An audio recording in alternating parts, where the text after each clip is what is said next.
Welcome to OCG's first ever video podcast. We are a recruitment business that has offices in Auckland, Wellington and Christchurch, which means we've got a pretty good view of what's going on out there at a national level with regards to jobs and the recruitment market. We wanted to do something for people who find themselves at a very uncertain time at the moment with job losses, uncertainty around what their future might look like. What we've done, we've gone out and we've spoken to every consultant within our business, and we've asked them what their clients and candidates have been asking questions of them, and finding out what some of the things that are most important to people out there. From there, we've gathered those all together, and we're now, as a panel, going to try our best to answer those questions for you. Just start off with the introductions. My name is Paul O'Donovan. I've been working in the recruitment business for the last 16 years. The first 6 years of those, I was working in the London market, and that incorporated the global financial crisis. And then I moved to Christchurch to do IT recruitment in the Christchurch market 4 weeks before the September earthquake happened. And so lived through all the post-trauma and job uncertainty that those earthquakes led to. So hopefully in a pretty good position to be able to add some value to you out there. And so now I'll pass over to my colleague up in Auckland, Claire. Thanks, Paul. Hi everyone, my name's Claire O'Sullivan. I manage our technology and accounting and finance teams in the Auckland office. I have 21 years of recruitment experience, which I always say to people shows my age. All of that has been in technology from a recruitment perspective. However, I have also operated in the UK and New Zealand markets. I have done a stint initially in internal recruitment as well. So for the past 7 years, I've been managing teams for OCG and have been with OCG for over 12 years. So I work across all industry sectors within the technology space, and have also done a lot of work in the last number of years around account management and account directorship, like Paul, through some pretty tough times in recruitment, and never expecting pandemic to be one of them, but that's me. Tom, over to you. Hi, I'm Tom McMorrin. I look after the sales and marketing recruitment team for OCG in Auckland, and we recruit all sales and marketing and communications roles right from graduate up to director level. I've worked predominantly in FMCG, but had experience in manufacturing, construction, and I've got colleagues who also have FMCG backgrounds and work in local government and services broadly, so cover the full range. I've been recruiting sales and marketing roles since the late 90s, so like the others, a little bit of experience to draw on to hopefully answer some of these questions. James? Thanks, Paul. James Brodie. I'm based in Wellington. I think like everybody else, I've got a fair number of years of experience in recruitment, and been through both the GFC and a number of, in fact, started in the 90s after the early 1990s recession. So I've seen a few occasions where organisations and candidates have had to pull themselves out of a difficult period. I primarily work in the HR space here in Wellington, and the vast majority of my clients are within the public sector. I'm hopefully be able to help out, answer some of the questions and give some guidance in terms of what to do next. Fantastic. Thanks, James. Okay, well, we'll roll straight into the first question if that's the case. So how has New Zealand's move to Alert Level 4 affected the permanent job market? And we'll go to Tom, please. Sure. I mean, we've seen, even probably since the first case was announced and that panic for toilet paper right at the outset, we've seen permanent roles start to go on hold gradually and then much more rapidly as we hit Alert Level 4. By the time we hit Alert Level 4, most of the permanent roles we were working on in the Auckland team were on hold, just until people could wait and see what would happen. The exceptions, and there were a good few exceptions, but they were the obvious sorts of clients. So if you think of suppliers to grocery, security firms, that sort of thing. So anyone who had an essential product or service was still recruiting, still followed through with those permanent roles through to placement. And in the same sort of categories, we had people who had previously been appointed but not yet started, still start with those businesses because, again, essential products and services, and they needed those people not in the office, but spread around the country where they were working remotely. Fantastic. James, what about the Wellington market? How did that look? Well, it's certainly, I think once the lockdown, once the level 4 hit, recruitment pretty much dried up, and a number of organisations put their recruitment on hold. And there's also been, obviously, and this is throughout the country, a marked drop in advertising, particularly on Seek. You know, some of the current statistics are that we're probably at half the levels that we were in late December. And obviously December is certainly around Christmas time is traditionally a very quiet time in terms of advertising. But interestingly enough, there has been a slight increase. I don't know if you can read too much into that, but you know, there's potentially some confidence returning to the market, particularly in Wellington. I don't think necessarily the jobs were put on hold primarily from a logistical point of view, you know, just in terms of being able to run recruitment processes effectively. And I don't necessarily see that as being the fact that the demand has completely disappeared. I think it's still there. And Wellington still has a few projects that we had prior to the lockdown, which we are now continuing through. So we've got a bit of work on, which is positive for us. And hopefully that, you know, looking on the optimistic side, we'll see some you know, increase as we move into level 3 and level 2. Fantastic. Yep. Look, just a Christchurch perspective, pretty similar story to what the two of you have already said. Still pockets of work going on around the place within industries related to what Tom was mentioning before. And I think just from our side, what we'd heard in the market a fair bit was the uncertainty around onboarding people in a time when people were in complete lockdown, I think was one of the major things that we encountered. So the roles haven't been cancelled that we've seen so far as such, but more sort of placed on hold. So that's kind of it's pretty mirrors, I guess, what you guys have seen there as well.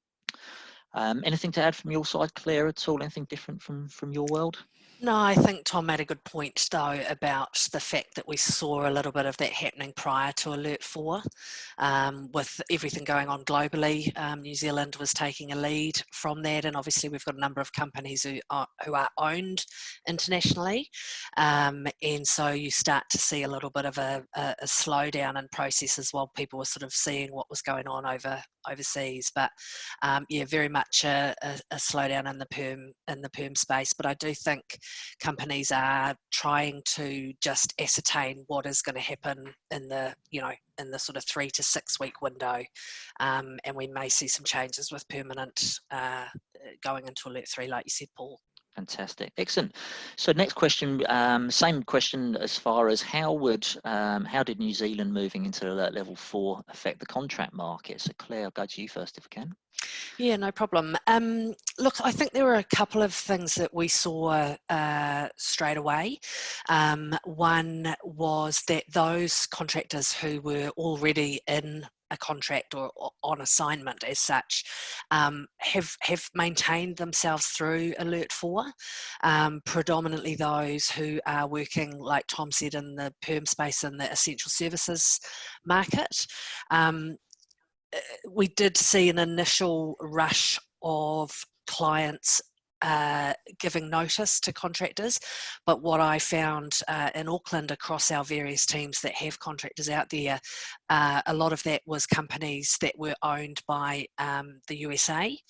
I think the American-owned organisations were instantly reacting and giving notice to their contractors.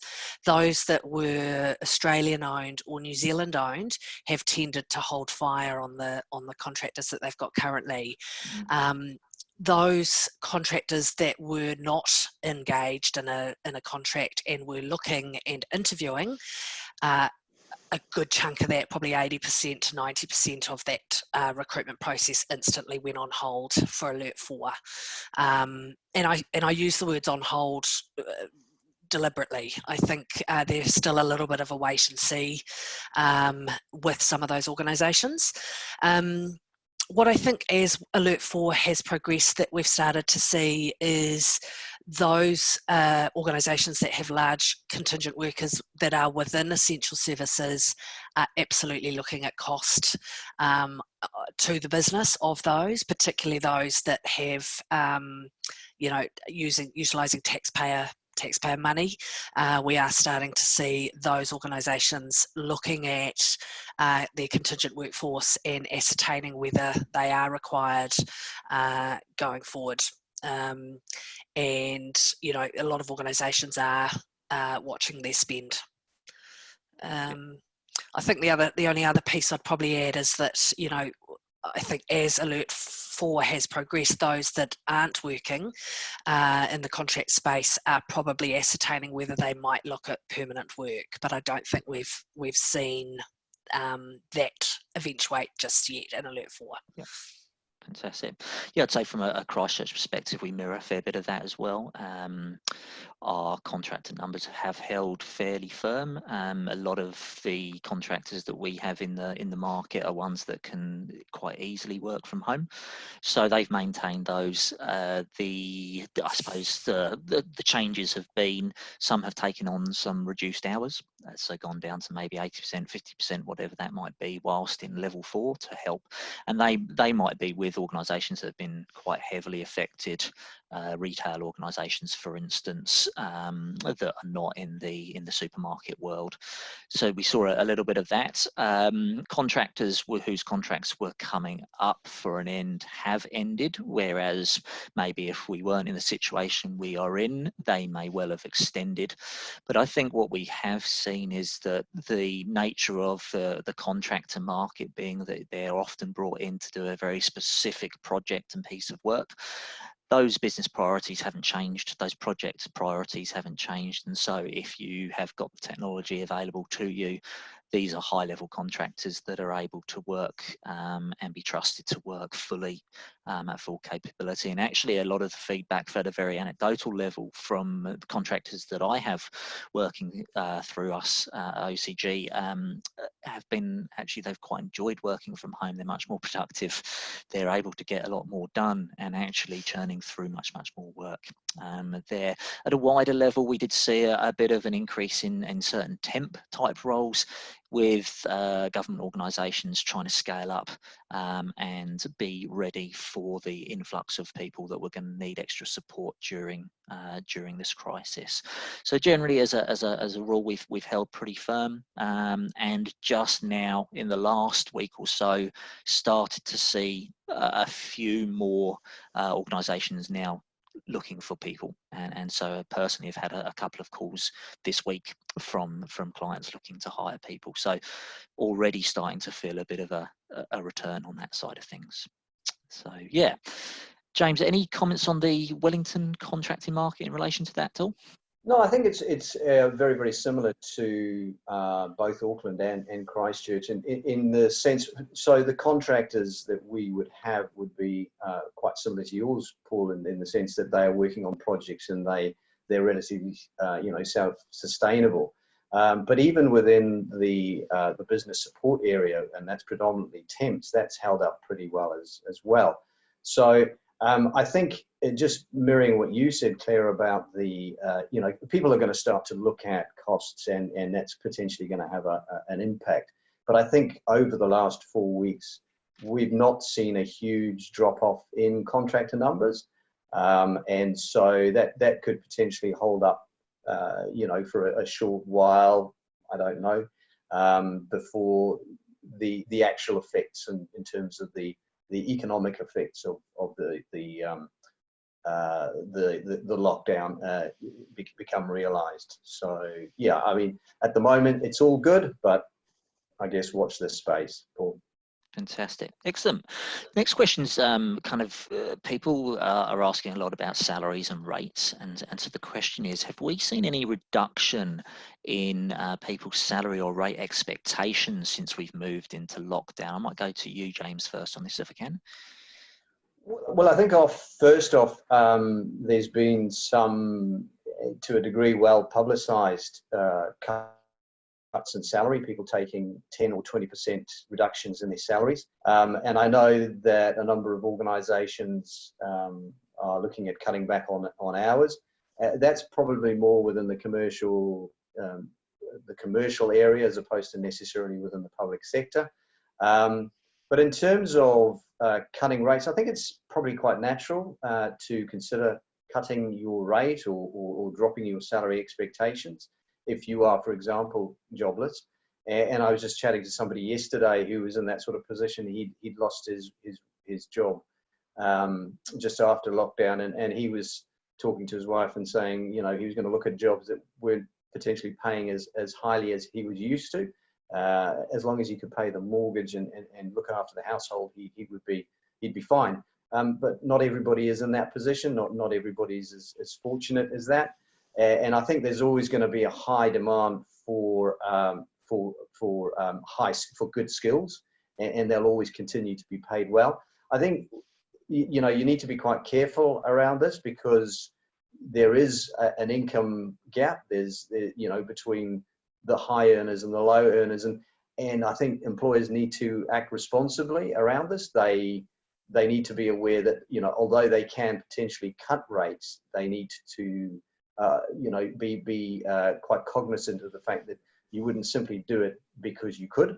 There'd have to be good commercial reasons for doing that, because what is going to happen is that if rates do drop dramatically, when there is that recovery, I think organizations will find in the long run that sort of thinking is going to hurt them. So really just to be, act as a fair employer, pay people a fair wage, and really look after your staff. I don't know, what do you feel, Claire?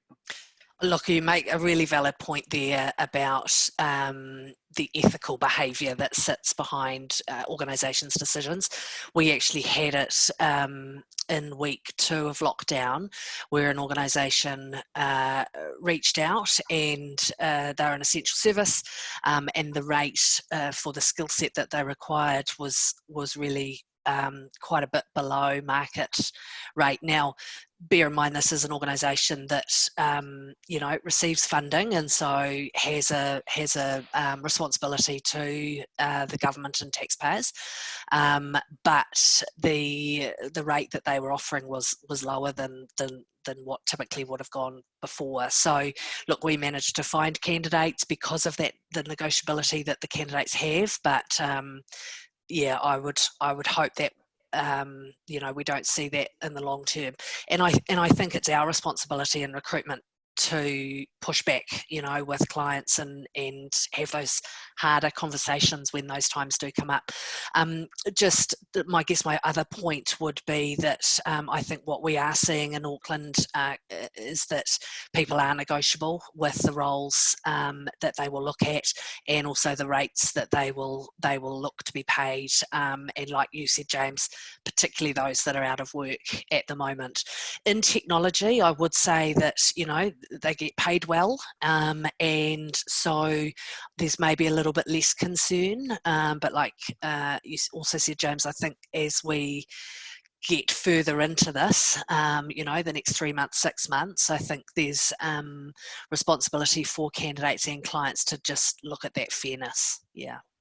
Fantastic. Tom, anything to add from your side? Probably the only thing would be thinking about permanent roles. I think employers have seen this before, where people are prepared to drop their rate for other reasons. So if you think of people coming in from an overseas market, no New Zealand experience, they want the job, they want the experience, so they're prepared to drop their rate.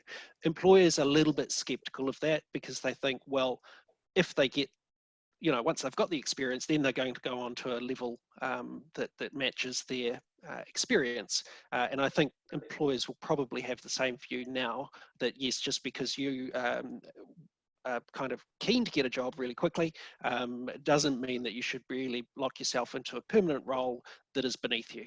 Excellent. Okay, so the next question. I'm a contractor. Should I be considering taking a permanent role at this stage? I'm going to jump in actually and answer that one if I can. So look, as I mentioned before, was recruiting in the Christchurch market during the earthquakes in 2010, 2011.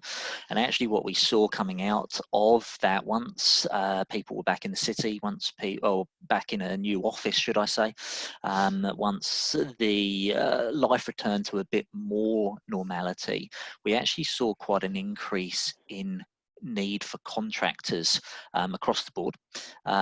There were a lot of organisations that were a bit behind with regards to where they wanted to be. And again, going back to what I said before regarding projects, that the projects were still there, but not being worked on. So what we actually did see was quite an increase in that. What I would say though, with any of these sorts of questions, it really depends upon you as an individual and your own situation. And there is definitely no blanket answer across the board. But what I would say is that all experience previously would suggest that there may be a bit of an increase with regards to contracting requirements in the market. So that would be the view that I've seen. Claire, anything to add to that at all?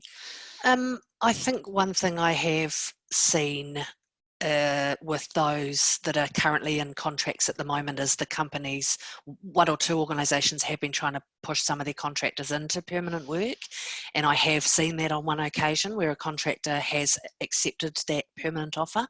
Yep. Because the alternative was no extension on their contract, and the risk you have down the track is that that person will jump ship quite quickly when the contract market picks back up again.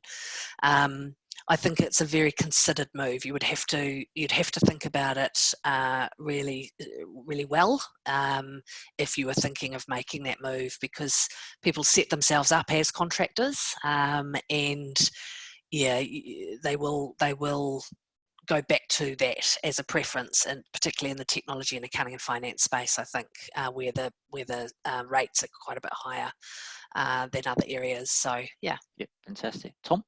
Yeah, I think just more on that, people should be aware of having a short stint in a permanent role on their CV when their real intention is to go back to contracting. We'd normally encourage people to be really flexible about taking a contract, and this is in the sales and marketing area, but really fussy when they're choosing a permanent role. So be really flexible on rate or role or level or whatever for a contract if it's just going to see you through, and that's not going to reflect badly on your CV. But a short stint in a permanent role isn't as wise. And obviously, we don't expect people to be as fussy now as they were a month ago, but still be considered. James, anything from you? No, I think I agree with all of that. If you look at it the other way around, when people move from a permanent role to a contract role, and I'm sure you guys have been consulted on this, and people ask you questions as well. What are the things I need to consider when moving from permanent to contract? The same principles really apply if you're going the opposite way. If you want to be a contractor, you've got to be really, really considered, as you said, in terms of why you're doing it and why you're taking the move, and making sure that you're financially secure for a certain period of time, and that it fits into your long-term goals and careers. So it doesn't really make a huge amount of sense to then flip back to a permanent role, if because of job security, because hopefully that will have been taken into account in your decision making to become a contractor in the first place. Fantastic. Okay, so the next question, people are keen to understand with the idea that there's going to be a lot of competition for the few roles that are out there at the moment. What can we be doing to actually stand out from the crowd? James, if you go with that, if you can. Well, I think the advice would be the same advice that you would give anybody looking for a new role, or looking to move move jobs. Is that you need to be focused on your job search. Be very clear in terms of what you are looking for. Don't use a scattergun approach. You need to tailor your application to the role. You need to tap into into your network and use the people that you know. Just try and generate more interest. So those are kind of the basic principle. I think in terms of in terms of things like unemployment, I mean, that is set to rise, and that's the expectation. Potentially, immigration may mitigate that in some way, but I don't know what that's going to look like. And I think that some industries will definitely be hit harder than others. So it's important to have to be able to market those transferable skills. I mean, what do you think about in terms of using transferable skills, Paul? Yeah, absolutely. I think that it's going to be an opportunity for people to think a little bit outside the box, and understanding what skills they do have and may have picked up in one arena, and how is that relevant, and how can I apply that to the job that I'm looking at here in front of me on, wherever that might be. And I think you're absolutely spot on with regards to it's kind of how you would usually go around approaching the job search, where we talk day in, day out to candidates about how best they should present themselves, and how they would have the best opportunity of winning a particular role and doing all of the right things. I think people often underestimate the power and how much you stand out if you do a really good job of your job application, a really quality cover letter, like you mentioned, tailoring your profile to make sure that you're answering the questions that are being asked in the job advert, all those sorts of things. And taking time to do it right, do it once. Because realistically, if you are out of work, looking for work becomes your 40-hour-a-week job, and doing all those things. I think the other aspect is that we've all been blessed at the moment with having heaps of time, and that's had really positive effects on lots of areas of our lives. But at a professional level, having the ability to actually take some time and go, where are my gaps? What can I be upskilling on here? Where's the reading that I could be doing to understand better how my role works, and all those sorts of things. So absolutely take it as a full-time job, read lots, learn lots, and just really just try and present the best possible you to that. Claire, anything to add there? Yeah, I mean, having my technology hat on, there's so much online training that people can do, and we're seeing, people undertaking print certifications and agile certifications through this time. I won't go on too long. I think the key is, one of the key things through this type of slowdown in work, and with the numbers of scary news articles that are out there, that having a positive attitude is really, really important. And when you are applying for the jobs that are coming up, keep that positive attitude, hold it in your voice when you're making those phone calls, because it's okay to be unemployed right now. It's a scary time for a lot, and there's valid reasons. So try and keep us positive. Look at your wellness program, and let that come through when you're applying. Fantastic. Yep, excellent. So the next one's a bit of a crystal ball moment. So with the news that New Zealand will be moving to level 3 alert, what effect might that have on the job market? And I will send that one to you, Tom. I think the short answer is that nobody really knows. But based on previous experience from international issues that have really affected things quickly here, probably the aftermath of 9/11 was probably the most similar, in that people were initially just quite stunned and did very little. For quite a few weeks, there was very little activity, which is what we've seen here. And then once they kind of got their head around the reality of it, and the fact that the world had changed, but they still needed to run their businesses, they started to do things. So things picked up quite quickly.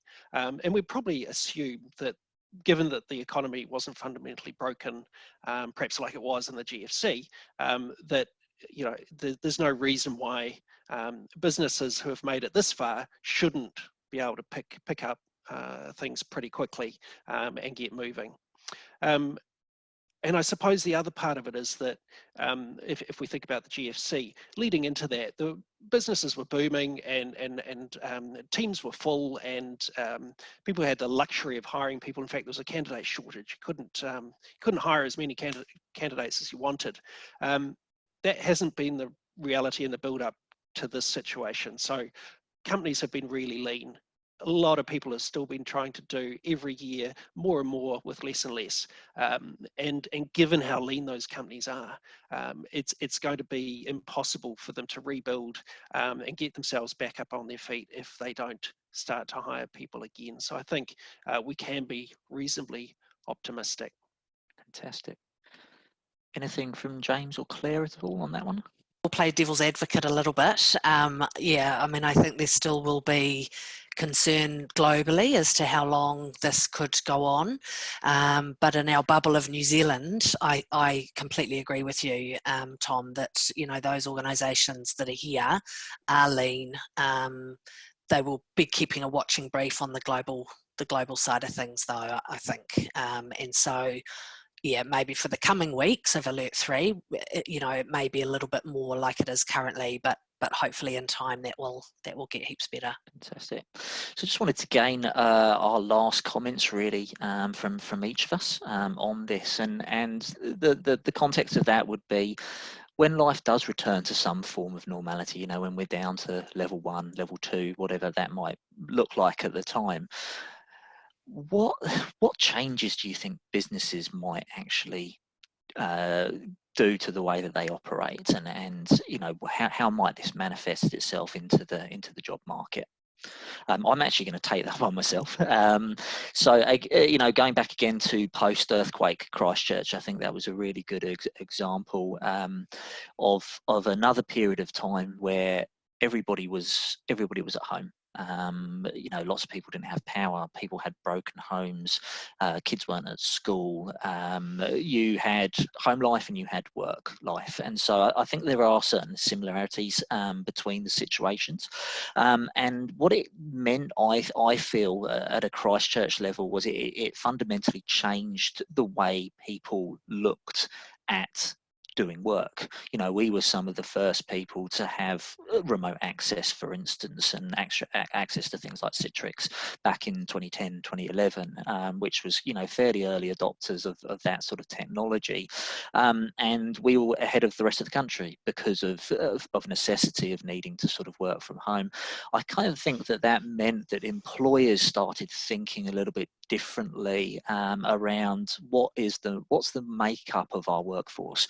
Do we need only permanent 40 hours a week on-site staff, or is there much more flexibility around, okay, well, we don't need to hire a permanent person for that, let's have a contractor in that can do part-time hours? So I think we saw a bit of an increase in that sort of more flexible ways of working, and yeah, I can envisage that being the case throughout New Zealand now as well. So yeah, I'll go to Claire on you with that one, if I can. Yeah, I think technology, you cannot talk enough about it, really. It's seen everybody through this time, even in our personal lives, and I think we're going to see a lot more organisations look at their technology and how they utilise it for the future.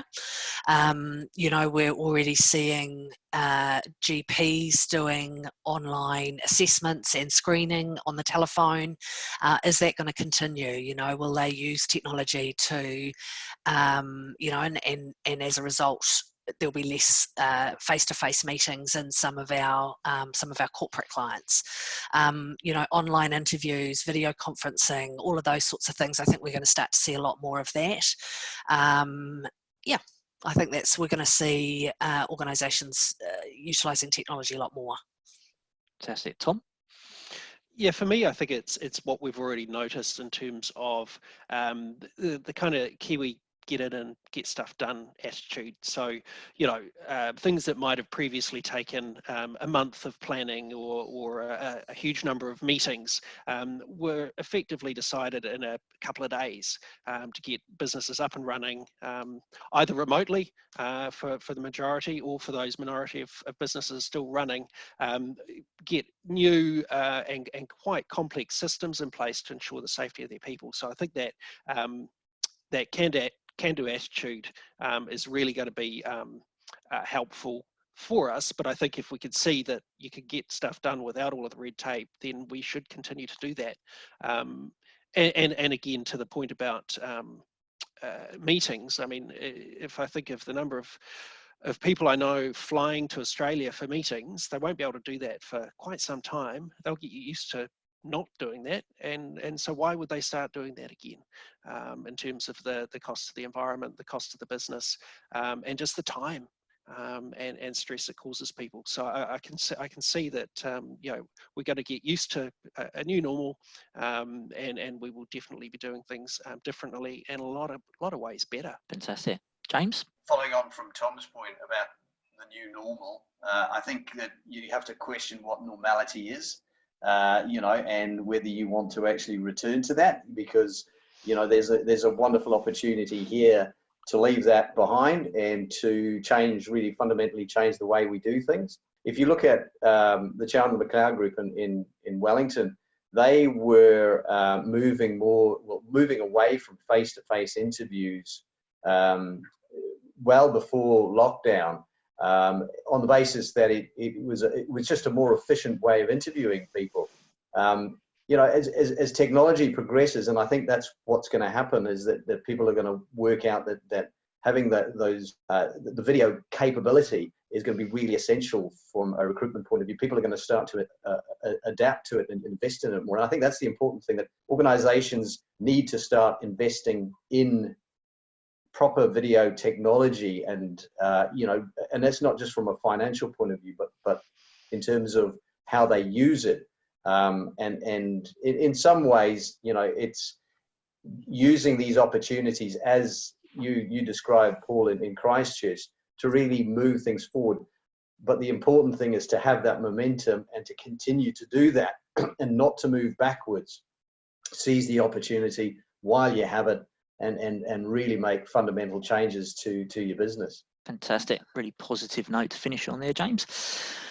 That's a lot, I think, from our side. Thank you, everybody, for listening. We hope it was useful for you. That's the point of what we're sitting here talking at you for. We have set up an email address, which is podcast@ocg.co.nz. We'd love to hear your feedback, comments or suggestions. We do plan to do another podcast, and would be really keen to understand the sorts of things, if we haven't covered off in this podcast, that you would be really interested to hear about, or if you wanted any further details about anything any one of us has said there, please feel free to flick an email across to podcast@ocg.co.nz. Thanks very much, and I hope you all found it useful.